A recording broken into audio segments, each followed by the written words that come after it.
ओम श्री गणेशाय नमः। मित्रों, आज इस वीडियो के माध्यम से हम बात करेंगे श्री रामचरितमानस बालकांड से। ये प्रसंग लिया है मित्रों, और इस कांड से हम आप लोगों से भाग 61 साझा कर चुके हैं और आज भाग 62 साझा करेंगे। तो अपने पिछले वीडियो में जहाँ पे कथा समाप्त की थी, उसी के आगे की कथा इस वीडियो के माध्यम से प्रारंभ कर रहे हैं। नंदी मुख सराध करी, जातक रम सब कीन, हाटक धेनु बसन मनी, नृप विप्रन कहाँ दीन। फिर राजा ने नंदी मुख श्राद्ध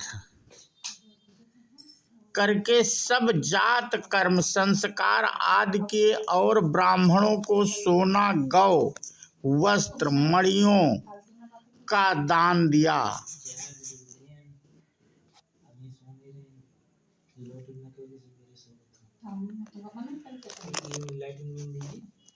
ध्वजा, पताका और तोरणों से नगर छा गया। जिस प्रकार से वह सजाया गया उसका तो वर्णन ही नहीं हो सकता। आकाश से फूलों की वर्षा हो रही है, सब लोग ब्रह्मानंद में मग्न हैं। स्त्रियां झुंड की झुंड मिलकर चलीं, स्वाभाविक श्रृंगार किए ही वे उठ दौड़ी, सोने का कलश लेकर और थालों में मंगल द्रव्य भरकर गाती हुई राजद्वार में प्रवेश करती हैं। वे आरती करके निछावर करती हैं और बार बार बच्चे के चरणों पर गिरती हैं।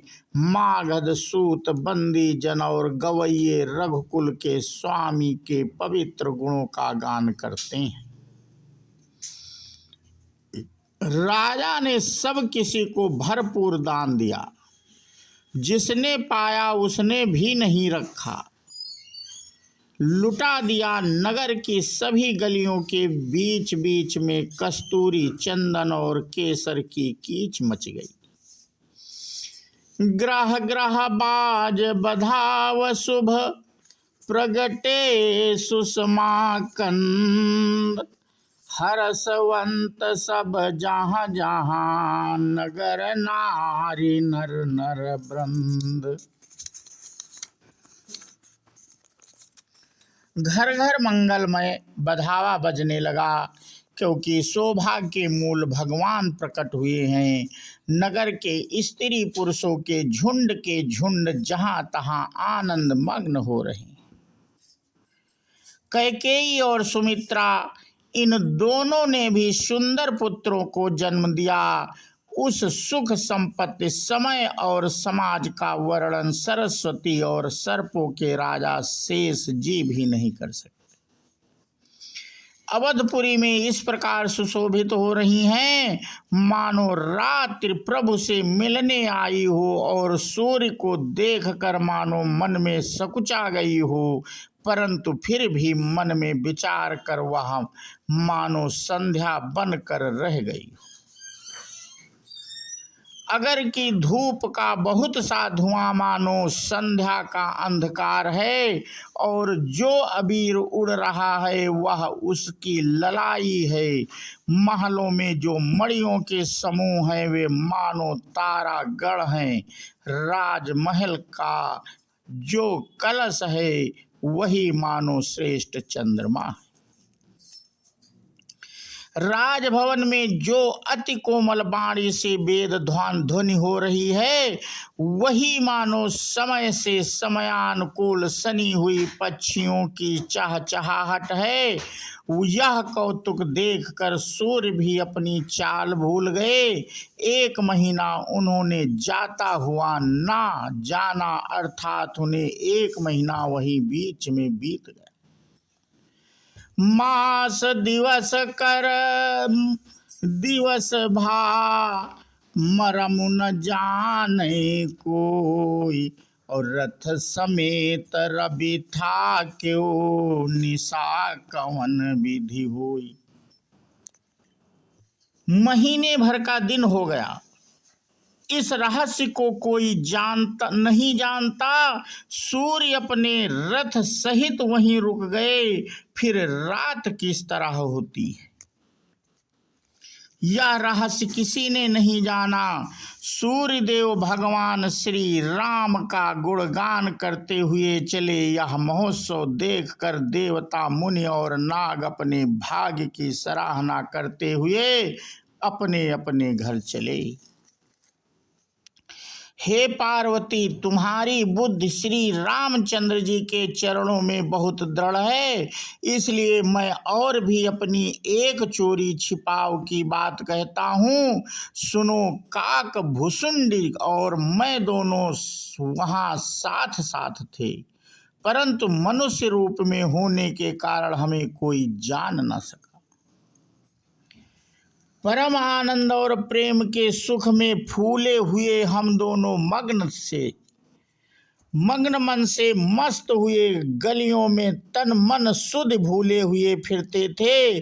परंतु यह शुभ चरित्र वही जान सकता है जिस पर श्री राम जी की कृपा हो। उस अवसर पर जो जिस प्रकार आया और जिसके मन को जो अच्छा लगा, राजा ने उसे वही दिया। हाथी, रथ, घोड़े, सोना, गौएं, हीरे और भांति भांति के वस्त्र राजा ने दिए। मन संतोषे सबनि के, जहाँ तहाँ देहि आशीष। सकल तनय चिरजीवहु, तुलसीदास की। राजा ने सबके मन को संतुष्ट किया।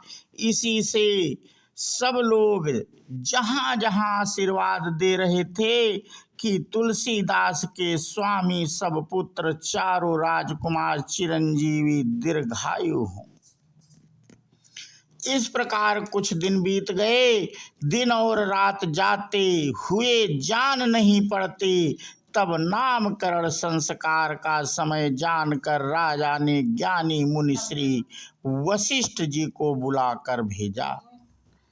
मुनि की पूजा करके राजा ने कहा, हे मुनि, आपने मन में जो विचार रखे हो वे नाम रखिए। मुनि ने कहा, हे राजन, इनके अनेक अनुपम नाम हैं, फिर भी मैं अपनी बुद्धि के अनुसार कहूँगा। ये जो आनंद के समुद्र और सुख की राशि हैं, जिस आनंद सिंधु के एक कण से तीनों लोग सुखी होते हैं, उन आपके सबसे बड़े पुत्र का नाम राम है, और जो सुख का भवन और संपूर्ण लोकों को शांति देने वाला है। संसार का भरण पोषण करते हैं। उन आपके दूसरे पुत्र का नाम भरत होगा, जिसके स्मरण मात्र से शत्रु का नाश होता है। उनका वेदों में प्रसिद्ध शत्रुघ्न नाम है। तो मित्रों, आज का प्रसंग हम यहीं पे समाप्त करते हैं और इसके आगे की कथा हम अपने अगले वीडियो के माध्यम से साझा करेंगे। बोलो सियावर रामचंद्र की जय, हनुमान जी की जय। जय हिंद, जय भारत, वंदे मातरम।